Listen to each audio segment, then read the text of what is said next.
is it possible to transcend thought? Yes. Now, Or is it possible to end knowledge? I'm putting psychologically, not... yes, yes. Well, we say ordinary knowledge of objects, of material objects and things like that, knowledge of science will continue. Absolutely, that must continue. But what you might call self-knowledge is what you're asking to end, isn't it? Yes. On the other hand, people have said self-knowledge, even you have said self-knowledge is very important. Self-knowledge is important, but if I take time to understand myself, that is, I will understand myself eventually by examination, analysis, and so on, so on, so on, watching my whole relationship with others, and so all that involves time. Yes, well... And I say that there is another way of looking at the whole thing without time, which is when the observer is the observed. Yes. In that observation, there's no time. Could we go into that further? I mean, for example, if you say there is no time, but still you feel that you can remember an hour ago you were somewhere else. I mean, that would be crazy. Now, in what sense can we make it that there's no time, you see? Time is division.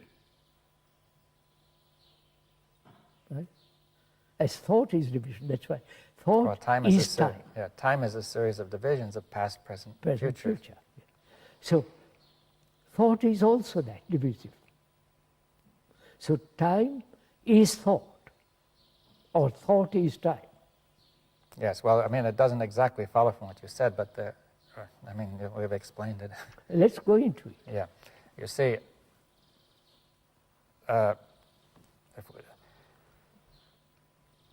at first sight, one would think that there are thought makes divisions of all kinds, with a ruler and with all kinds of things. It also divides up intervals of time, past, present, and future. Now, it doesn't follow from just that thought is time. You see. We said, look, we said time is movement. Yes. Thought is also a series of movements. Yes. All right. So both are movements. Yes. So thought is a movement, right?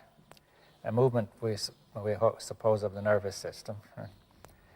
And you see, it's a movement of becoming. I'm talking psychologically, not psychologically. But I mean, whenever you think, something is also moving in the blood and the nerves and so on, right? All right. Now, when we talk of a psychological movement, do you mean just a change of content? Change of content. Well, what is the movement? You see, what is moving?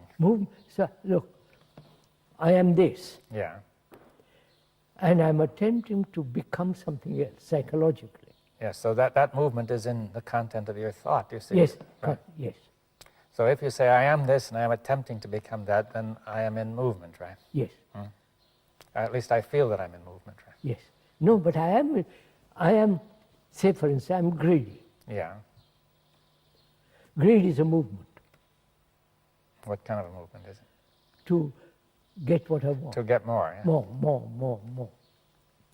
It's a movement. All right. And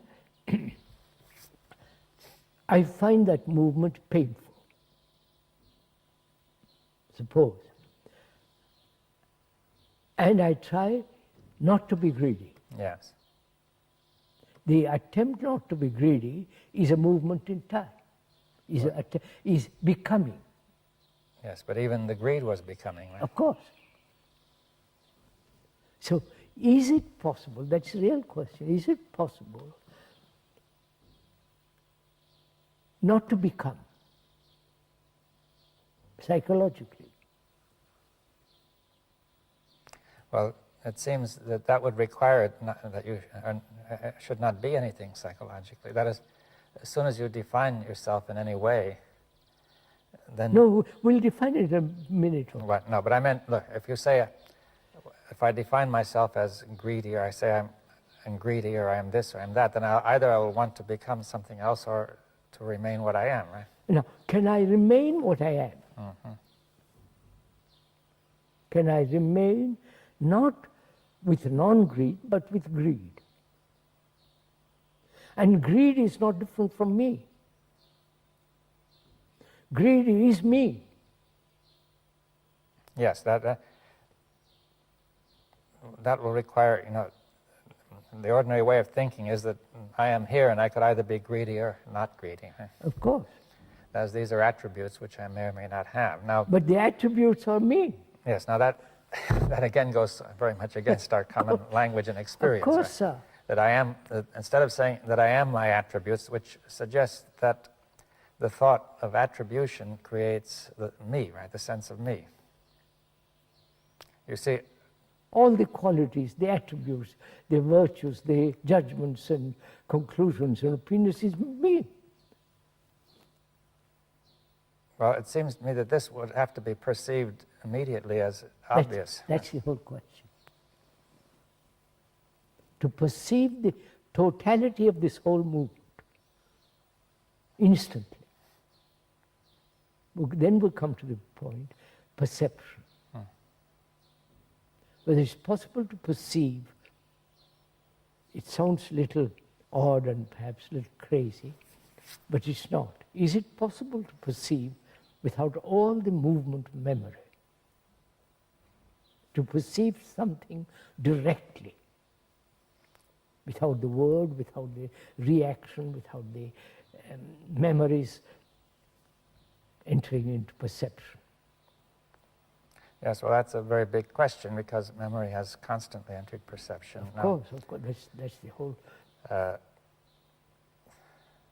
You see, it would raise the question, what is going to stop memory from entering perception? Nothing can stop it. Yes.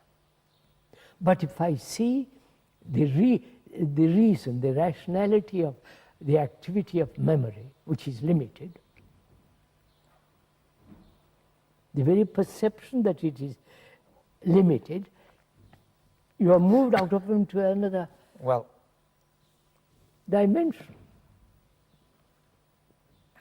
It seems to me you have to perceive the whole of the limitation of memory. Now, not one part. You can see in general that memory is limited. You see that because now, but there are many ways in which this is not obvious. You see, for example, many of our reactions that are not obvious are maybe memory, but we don't experience them as memory. You see, like you say, I experience me as being there presently and not memory. You see, that's the common experience.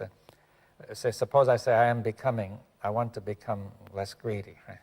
So I experience greed and I experience the urge to become as actuality,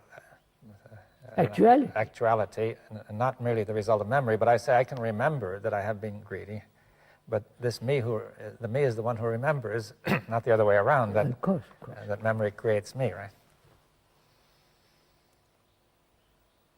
So all this really comes down to, can man live, humanity live without conflict? That really basically that comes to that. Can we have peace on this earth? Yes, well, go ahead. And the activities of thought will never bring it about. Yes, well, it seems clear from what has been said that the activity of thought cannot bring about peace. It's inherently brings about, psychologically, it inherently brings about conflict. Yes. If we once really see or acknowledge that, our whole activity will be totally different.